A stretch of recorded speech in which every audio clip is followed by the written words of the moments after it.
going to be talking about executive function skills and the impact on behavior in the classroom. What we're going to focus on is identifying different executive functioning skills and how they are used in the classroom, what you will see from them in the classroom, discuss the impact of them in the classroom, and consider how you can adjust daily activities to teach executive functioning skills. Give me a second. All right. So like Kathy said, my name is Paige Buckingham, and I'm a retired speech pathologist. I just retired this last school year from the public schools where I worked for 32 years. And I currently am owner of my own consulting business. And so there's my email address and the website for my company. And as far as financial disclosures, I am the owner of Buckingham Educational Services and Training, and I am receiving an honorarium for today. I also do independent contracting with UCP Seguin Infinitech, and I'm a preferred presenter for Don Johnston Text Help, and I'm also a volunteer with CASA, which is my non-financial disclosure. So we're going to get into talking about executive functioning skills. But before we do, one of the things I think is really important is for us to remember that as we talk about this, different cultures may have a different focus on executive functioning skills. So the ones I'm talking about are what are most common in the Western culture and in the Western predominantly white Euro-American culture. So I just want to point out to really kind of take this information and use it as you consider where other cultures fall within that. So if another culture does this differently, just realize that I am not talking about every culture. I am really just talking about kind of a specific culture. So remember that as we're talking. So what I would like to know is, who are you all? I see we've got, wow, we've got 66 people on here today. So if you guys could just pop in the chat box, just kind of, you don't have to put your name, but just kind of like what your job is. Are you an OT, a speech, music therapist, gen ed teacher? We've got social workers. So just kind of pop in the box what you do in your job. Okay, we've got paras, teachers, OTs, speech, school psych, virtual, autism, CODA. Awesome. Teacher of the visually impaired. Great. Do we have any gen ed teachers? I'm not sure if I saw any. Got a few. Oh, great. Wonderful. Not that I don't like having special education teachers, but that's special ed and speech and everything. So it's always nice to have a gen ed teacher who's able to join us also. So great. So these are the goals for today, or as I call them, the real goals. So we went over what are the official objectives for today, but really these are the goals for today, that you will learn something new, or that you will think differently about something that you already knew, that you will reevaluate how you're doing something and maybe try something different, and that you're going to expand your learning in this area. So if nothing else, I hope this kind of invigorates you to go, hey, I want to learn more about executive functioning skills. As I was telling Kathy, this is usually a training that I do in 6 hours. So to whittle it down to 50 minutes, there's a lot of information I'm not going to be able to share with you. So I hope this encourages you to learn more about executive functioning skills.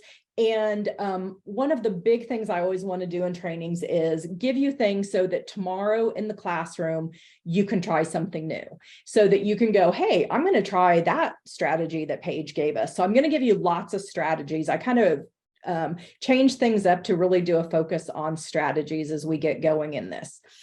So the term executive functioning skills comes from neuroscience literature. It is not an education-based term and idea initially. And so what it does is it refers to the brain-based skills that are required for humans to remain or execute or perform tasks. So much of my information that I'm going to talk about is from a book called Smart But Scattered. And it is a great book. It's from 2009, but it's really good information. So a lot of this information will be from them. And as we define executive functioning skills, what it is it's really the conscious control of what we think and do. It's the things that we do that allow us to self-regulate so that we can have social interactions and a display of emotions that are expected by people and that allow us to function in adult society. It allows us to set goals and have plans for those. It allows us to organize that sequence, self-monitor, evaluate, and adjust. It controls our attention and our focus. And it is the ability to think and act in a flexible manner with a tolerance for frustration. And I love that idea of a tolerance for frustration, because we're all going to get frustrated sometimes, and we're all going to get frustrated by things that happen. And so one of the things executive function skills do is it really allows us to have that tolerance. So I am dating myself with this, but like I told you, I'm retired from the school district. So that kind of gives my age range in here, but this was Google Maps in the 80s. And so if you can't read it, it says out of the driveway, take a right. At the end of the street, take a right. Then there's a four-way stop, go straight, bear right at the fork, which is called Stardish Street. After the gun club on the left, there's a bog. 2 houses after the bog on the left is a gray house with white shutters. So that is how we used to give directions in the 80s. And as you do that, these are not real direct. I mean, these are directions I found someplace, but I could kind of visualize what that might look like. How many of you just by raise of hands or something could kind of visualize what that might look like? Yeah, because we have a visual map in our head. If I told you to leave, to imagine from where you are right now to either get home or to go to your office or something, you kind of are probably visualizing as you're driving. Well, it's really different now, because now what everybody does is they just plug the address in and they follow the directions. They are not creating that verbal map or that visual map for themselves.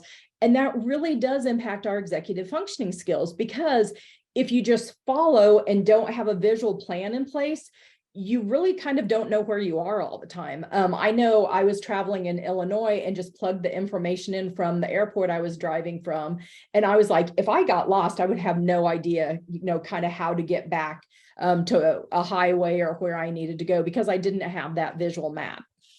So as we're looking at behaviors in the classroom, what I would like you to do is write down 2 to 3 behaviors, or think of 2 to 3 behaviors you are seeing in the classroom right now. I have a son-in-law who is a high school math teacher, and I have friends who are still educators and in the classrooms. And if it's anything in Wisconsin like it is in Kansas and in Illinois where I do some things, we're seeing lots of behaviors in the classroom. So think of 2 to 3 behaviors that you're seeing in the classroom that if those behaviors were reduced, it would totally change the learning environment. And then I want you to think about, what have you put in place to support a change in those behaviors? So if anybody wants to say what their 2 to 3 behaviors are, and maybe some things that you have done or put in place to change those behaviors, you can either drop it in the chat, or if somebody wants to speak up, you're welcome to do that.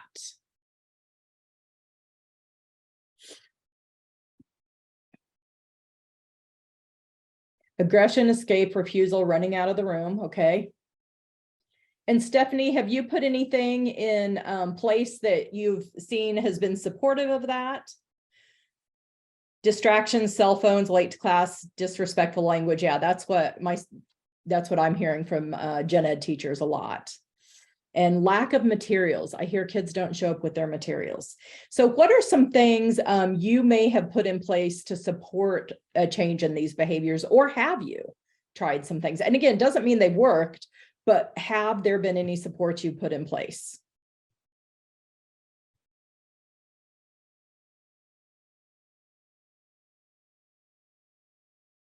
So some things on like the distraction of cell phones. And again, I know different schools have different rules, but having a time that kids can pull out their phones versus a time that, okay, we're going to put them away and not have them right now, or a parking lot for them. I've heard of those kinds of things. Mini schedules, timers. Yeah, great. Okay.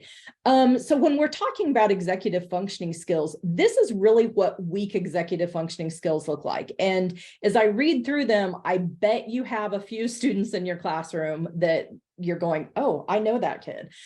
Difficulty waiting for turns, appearing overly talkative, overly judgmental or insensitive to peers, appears one step behind their peers, black and white thinking, there's no gray area. You said this, that's what it is. Trouble with team sports or activities, limited frustration tolerance with other kids, confusion, anxiety, depression, avoidance from social failures, unable to see others' perspectives. I mean, this is what weak executive functioning skills look like. Just kind of by a show of hands, and even if you want to do it with the, I can't remember what it's called on Zoom. How many of you have these kids in your classroom? Yeah, we've got a lot of them. So this was the big aha moment for me. So I was first asked to do this training in 2019, and Finitech, which is a group out of Illinois, asked me to put an executive function training together. So I really started researching and doing a lot of reading on it, but I was also doing a book study on a book called Lost at School by Ross Greene. And so I always read books at the same time. And I was reading on executive functioning skills. And then later I was reading my book from Ross Greene called Lost at School. And I was like, wait a minute, I thought I was reading the Lost at School book, not the executive functioning book. And then I was like, oh my gosh, they're the same thing. And so this is from Ross Greene. He is a fantastic author and has lots of information on working with kids with more significant emotional needs. But he called these the lagging skills that lead to behavioral changes. And if you look, they're very similar to what happens when you have a lack of executive functioning skills. So handling transition, sense of time, maintaining focus, impulsivity, range of solutions to a problem, expressing concerns, flexible ability to think, seeing that their own behavior impacts others. And if you look at these are all related to executive functioning skills. So when we talk about lagging skills, we have to pair them with executive functioning skills. And when we look at the brain and executive functioning skills, we need to remember that this is all about what's going on in the brain. And executive functioning skills are not innate. We are not born with executive functioning skills. We are born with the innate ability to learn executive functioning skills, but we don't learn them unless we are taught them. That's why different cultures have different skills. And so you are going to learn what you are exposed to and what is important in your environment. So as we are doing this, that's where the growth and pruning of our nerve cells are going to happen. And this all happens in the frontal lobe. And as you all know, the frontal lobe does not fully develop until age 18 to 20, maybe even 25. And this is why insurance is more expensive until the age of 25, is because your executive skills are not fully developed, and you have more chance to not have good emotional control or response inhibition and those kinds of things. Another thing to learn or know is that stress deteriorates our ability to cope. So whatever is our weakest area of executive functioning skills, when we are stressed, that is going to be the most glaring. So, it's really interesting to think about that, especially through COVID. And as kids are back in school, and we're seeing kids maybe sometimes for the first time back in school for a full year, and they're still feeling the effects of that. So it's going to impact their executive functioning skills. So when we think about determining strengths and needs, this is one of the pieces that I'm just going to skim over because of time, but I did want to share some information on how you can determine strengths and needs. So using an executive functioning checklist is a great way to do it. And on the next slide, I have 3 different executive functioning checklists that are free that you can find on the internet that people have created that are really good to use. Which one is better? I say look at all of them and see which one you think best meets the needs of your students. So one of the things that I think is really important is I'm a very visual person, so I like to graph things out. This is a graph from a student I worked with a number of years ago, and we had the mom, the SPED teacher, and the gen ed teacher all fill out the same executive functioning checklist. And the one I was using was from the Smart But Scattered book. And so in that, there's 11 different executive functioning skills. So what I did is I got all those checklists back from people and put them in a graph. And then I picked the top 2 to 3 areas and the bottom 2 to 3 areas.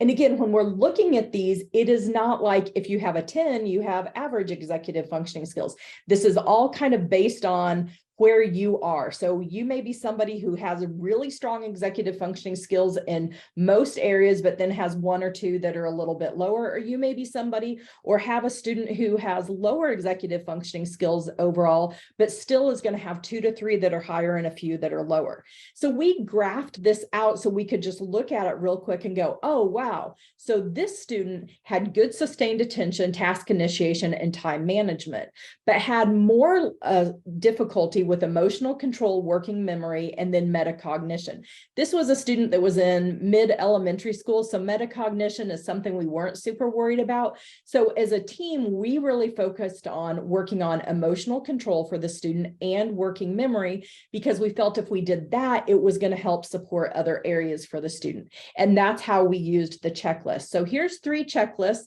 Again, all of them are free. And I put, like you have to sign up or different things. So these are some really good ones that are out there. There's some other ones that are out there that are paid. If you buy the book from Dawson and Gier on Smart but Scattered, there's checklists in there. And also you get access to their website and it gives you checklists from them.